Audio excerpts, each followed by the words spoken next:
Assalamualaikum warahmatullahi wabarakatuh. Jumpa lagi di Jurnal PKSPD dengan tajuk Lagi-lagi PDAM Tirta Dharma Indramayu digeruduk masa aksi. Ada apa lagi?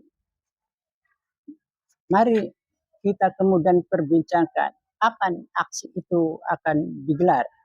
Menurut informasi, aksi itu akan digelar pada Senin 11 Agustus 2025 di mana Aliansi Topi Jerami atau ATJ telah memberikan atau telah menginformasikan kepada kita semua dengan pemberitahuan aksinya kepada Polres Indramayu. Untuk itu akan saya bacakan supaya kemudian bisa jelas atau bisa dipastikan bahwa hari Senin tanggal 11 Agustus 2025 akan ada aksi di di PDAM, kemudian di Pendopo, dan DPR, begitu juga di Kejaksaan Negeri. Mari kita simak atau mari kita bacakan surat pemberitahuan aksinya kepada Polres Indramayu. Aliansi Topi Jerami ATJ dengan nomor surat 089-IMY-8-2025 perihal pemberitahuan aksi kepada Polres Kabupaten Indramayu. Dengan hormat, melihat keprihatinan selama ini mengenai gejala yang terjadi di masyarakat bahwasanya adanya rekrutmen pegawai PDAM tidak diumumkan secara publik sehingga terkesan jalur dalam dan diduga terdapat indikasi suap soal rekrutmen PDAM Indramayu yang menciderai nilai-nilai daripada BUMD itu sendiri. Kemudian masalah pelayanan publik yang selama ini menjadi problem utama di PDAM Indramayu, baik itu tarif mahal, air keruh, dan pelayanan yang tidak kompeten. Maka kami yang tergabung dalam Aliansi Topi Jerami yang peduli dengan keprihatinan tersebut akan melakukan aksi damai terkait indikasi suap rekrutmen dan pelayanan publik di PDAM Indramayu yang akan dilaksanakan pada hari Senin tanggal 11 Agustus 2025 waktu jam 9, estimasi massa 700 Aliansi Topi Jerami, 300 mahasiswa Indramayu, 1000 masyarakat umum. Titik kumpul aksi Tugu Perjuangan, tempat aksi PDAM Indramayu, Pendopo, kantor DPRD Indramayu, dan Kejaksaan Indramayu. Alat peraga 1000 bendera One Piece yang akan dipasang di setiap jalan, mobil komando, dan randa. Dengan tuntutan sebagai berikut. Kami mendesak Dirut PDAM untuk terbuka secara publik mengenai rekrutmen pegawai dan klarifikasi atas dugaan suap serta bantah bukti-bukti yang kita temukan. Jika tidak bisa membantah, maka wajib turun dari jabatannya. Nah, tentu ini sasarannya adalah Dirut PLT atau jajaran-jajaran di tingkat direksi atau di tingkat manajer. Kami mendesak Bupati Indramayu selaku pemilik modal untuk berlaku tegas mengenai indikasi pungli atau suap rekrutmen PDAM Indramayu serta keterbukaan informasi publik mengenai anggaran dan pelayanan publik PDAM yang mencekik rakyat sendiri.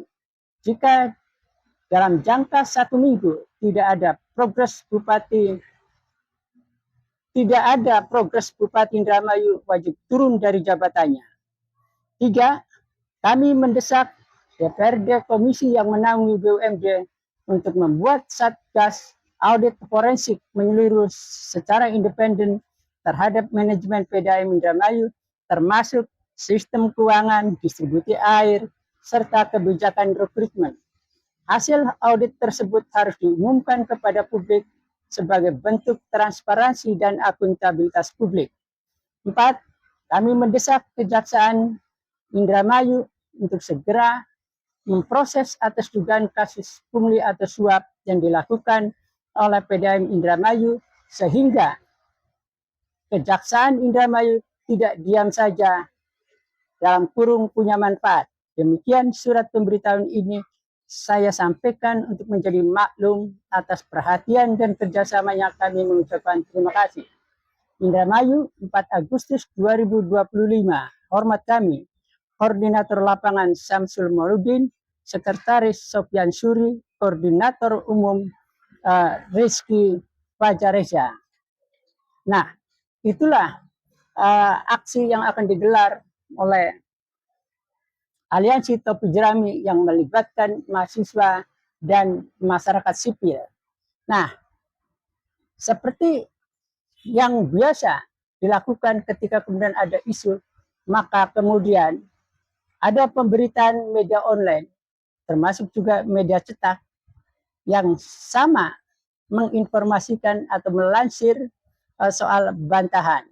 Nah, saya atau jurnal PKSPD hanya mengambil satu sampel yang menarik dari jabaronline.com yang dipublish pada 1 Agustus 2025 jam 15:12 dengan judul "Ratusan pendaftar karyawan PDAM Indramayu harap-harap cemas di tengah isu suap 150 juta.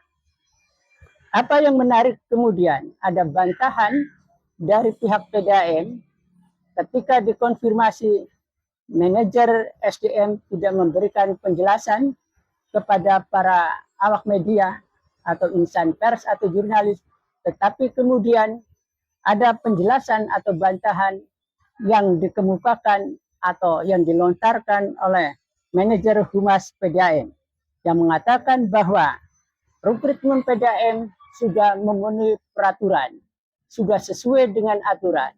Yang kedua, membantah bahwa isu suap 150 juta per orang yang bisa diterima di PDAM, maka itu tidak benar. Jika benar, kata Humas PDAM, silahkan dilaporkan dan silahkan kemudian itu untuk dibuktikan. Nah, alibi atau apologi yang dilontarkan oleh Humas PDAM memang sangat cerdik. Dan mereka atau PDAM berarti tahu persis kultur yang terjadi pada soal transaksional. Nah, bagaimana mungkin logika dan akal waras bisa menerima ketika yang menyuap atau yang masuk PDAM itu dengan cara menyogok, kemudian para penyuap atau karyawan yang masuk dengan 150 juta itu jika benar, kemudian akan bicara bahwa memang benar bahwa masuk PDAM melalui tes yang sembunyi-sembunyi hanya diumumkan pada tanggal 28, kemudian ditutup pada tanggal 30 dalam waktu 2 hari adalah transaksional sebesar 150 juta. Nah, sangatlah tidak mungkin, kecuali mereka yang tidak diterima kemudian sudah keluar uang, ternyata uangnya kemudian salah sasaran.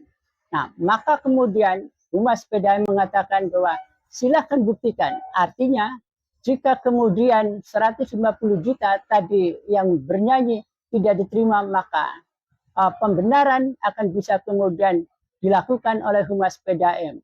Makanya yang membuang 150 juta untuk masuk PDAM tidak diterima. Nah, itu alasan yang paling bisa diakal-akali oleh Humas PDAM. Sehingga kemudian yang masuk atau yang diterima menjadi karyawan PDAM pada lowongan 2 hari yang sembunyi-sembunyi itu semuanya tidak menggunakan uang. Itu alibinya.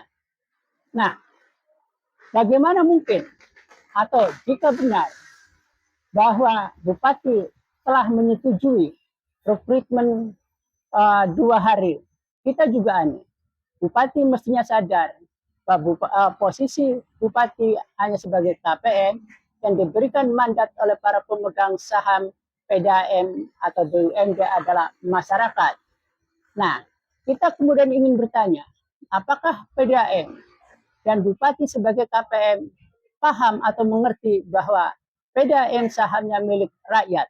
Maka siapapun ketika ada rekrutmen harus diumumkan terbuka seluas-luasnya, tidak hanya melalui website yang kemudian sulit diakses seperti apa yang dikeluhkan oleh Mukhtar di harian Jabar Online, bahwa akses untuk mengunduh website ternyata kemudian sulit atau ada gangguan sehingga kemudian tidak bisa dilakukan oleh semua orang. Bisa saja gangguan ini diduga disengaja, bisa saja kemudian gangguan ini tidak disengaja, tetapi faktor X lainnya. Tetapi ini yang kita jelaskan bahwa publikasi hanya dalam website tidaklah sesuai dengan peraturan. Peraturan mana yang membenarkan hanya 2 hari? Harusnya sebagai PDAM sebagai BUMD, PDAM pemegang sahamnya masyarakat, maka diumumkan seluas-luasnya untuk mencari putra-putri terbaik yang bisa berkompetisi dengan sehat, bisa punya inovasi, punya integritas. Nah, kalau 2 hari, maka obrolan warung kopi juga tidak bisa dibantah.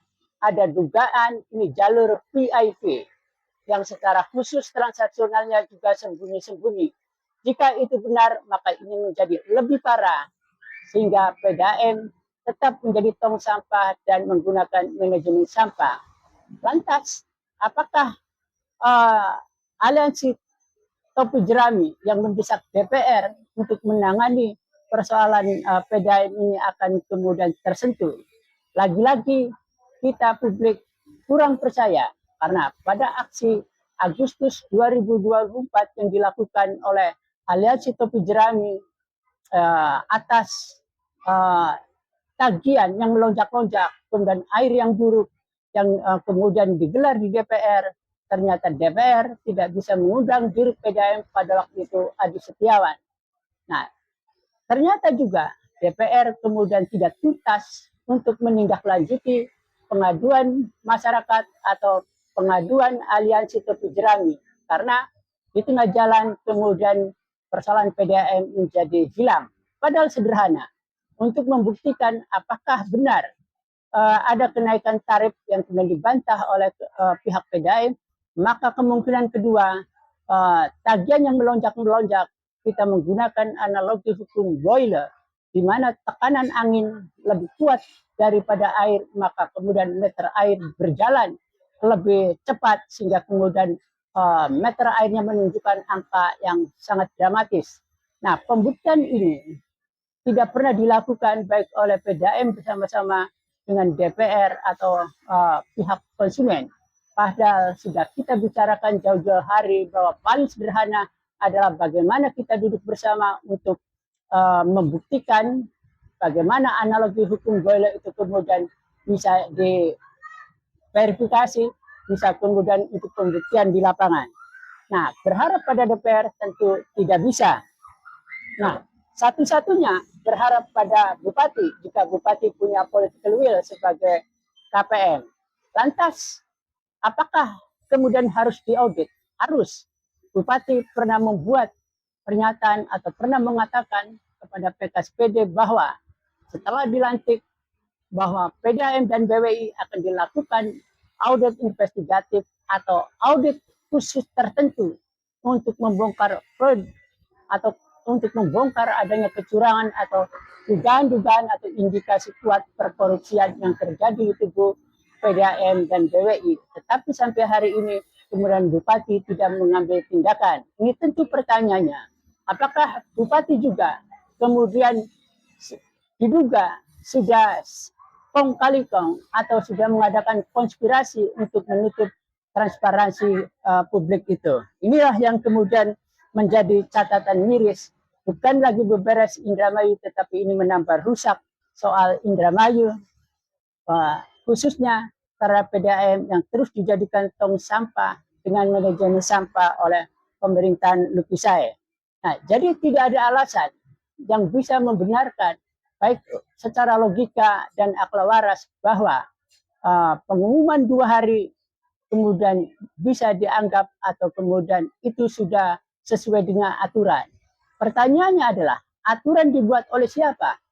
kalau aturan dibuat oleh manajemen, apakah aturan itu sudah bisa dipertanggungjawabkan secara logika dan akal waras sebagai perusahaan milik publik, sebagai jajaran direksi yang menjalankan amanat pemegang saham.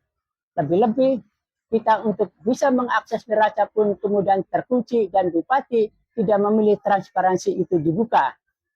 Nah, untuk itu maka patut dicatat bahwa dugaan-dugaan itu sangat rasional dan bisa diterima oleh logika dan akal waras jika kemudian ada dugaan soal transaksional yang indikasi kuatnya atau benang merahnya bahwa karena rekrutmen PDAM hanya dilakukan pada 2 hari yang sangat mepet sehingga anak tukang cangkul, anak buruh tani, anak tukang beca, anak ngoyos, dan anak kuli-kuli kasar tidak bisa ikut berkompetisi, tidak bisa mengakses kesempatan di mana mereka adalah pemegang sahamnya.